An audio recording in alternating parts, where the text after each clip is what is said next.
There's no point getting a coach when you can't even commit to the simplest of basics yourself. This is what my dad instilled in me, and he made me realise that the basics and committing to them will take you past over 90% of people. And it's these basics that everyone misses. The point about these basics, as my dad always says, they're so simple and they're not hard, but they're something that need to be committed to every single day. There's a scourge, as my dad says, in the amateurs of the sort of mediocrity, is everyone's obsessed with these advanced and complicated things because they're always searching for this one magic moment that's going to take them from here to there without having done any of the work in between. And it's the difference in mindset that really makes a person. Because the best people, the professionals, the high achievers, they're not actually these superhuman people. What they do is actually the opposite of what everyone thinks. They repeat and are amazing at the fundamentals, the basics. They're obsessed with the basics. And that takes them all the way up to being able to add on that last bit, which are the complicated things. But most people do the opposite. They do away with the fundamentals and try and do all the complicated, crazy things now and run on to the next thing, and it never improves them. And you've got to be truthful to yourself about this, is whether you're looking for a coach and you are doing everything possible yourself and you need a coach to go to the next level, or you're looking for a coach to give you a magic quick fix pill, something where you don't need to put in the work that you know you should be doing. We see it all the time. You have two types of people, and they go to the same coach. So one person goes to that coach and completely skyrockets, and the other person never gets any better, and it's the same coach. For example, I help students who want to get into the best universities in the world in physics or math. And some come to me and they're doing amazing work, but they just really don't understand it. They're doing the work outside, they're putting in the hours, they're wanting to learn, they've got the right mindset about learning, not failing, not worrying about failing. And I come and help them and show them the path, and they take it and run with it, and that's when a coach is amazing.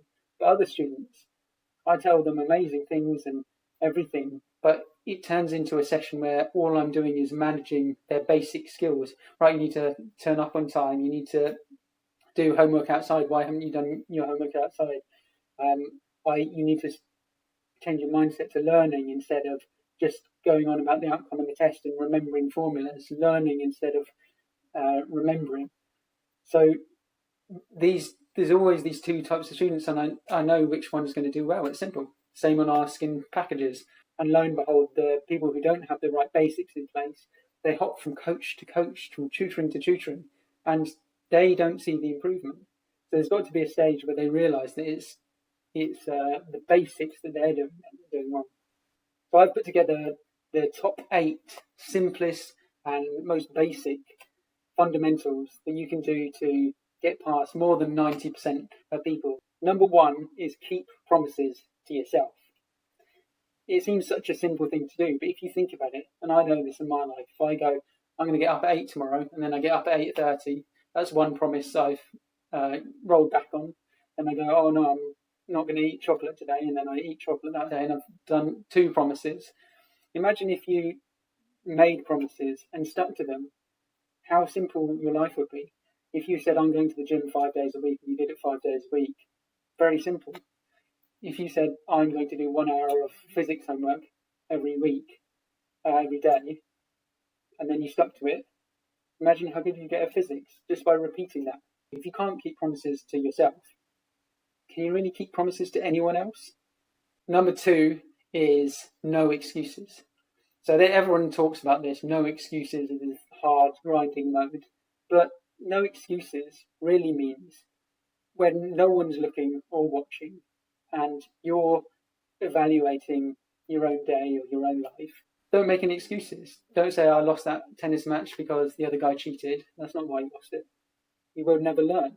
Making no excuses isn't just some kind of hardline Rocky type film montage, but it's about the way you learn is by making no excuses, and it's the best way that you can improve. Number 3 is stick to something for more than just a few days. I see this everywhere too, the scourge of just trying one thing, getting the initial buzz from it, and after 3 days, once you have hit one roadblock, I see it onto the next thing, the next shiny object. And most people, it seems simple again, but can't stick to things more than a week. I see this everywhere. And to me, sticking to something, even just for a year, stick to one thing for a year. Say you want to get fit, stick to going to the gym 4 times a week for a year. You don't have to go 7 days, 2 times a day. That you're never going to do that. And the people who do well at anything, they stick to it for a long period. I've got another video on how you can stick to it, but that's just a simple fundamental. Stick to something and stay with it. Don't bounce around, don't be flaky, and don't keep chasing the shiny object. Number 4, make your actions match your words, and vice versa. I see, and there's a reason why Twitter is massive, yet success is very small, is because everyone talks. There's so much hot air. I'm not going to throw America under the bus, well, I am. But in America especially, I hear a lot of hot air. Britain has other problems. But very few people back up their talk with their actions. And so your talk should be on the direct level of your actions.